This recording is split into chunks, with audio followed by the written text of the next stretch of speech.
Hello guys, good morning! Lalo na sa mga bagong gising dyan, good morning! At magsigising na kayo. So yun guys, share ko lang sa inyo yung aking breakfast ngayong umaga. Dahil ayun na nga, nagprepare ako ng isda with egg. Alam nyo ba yung bakit? Dahil nga guys, hindi ako sanay ng hindi ako kumakain sa umaga. Siguro makaka-relate din dyan yung mga hindi din sanay ng hindi nakain ng kanin sa umaga.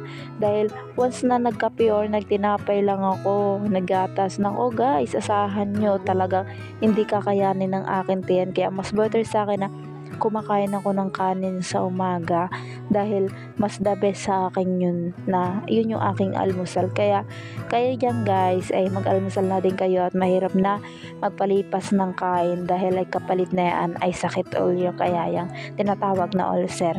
Kaya kain na kayo dyan guys and good morning sa lahat. God bless. Maraming salamat sa panonood guys.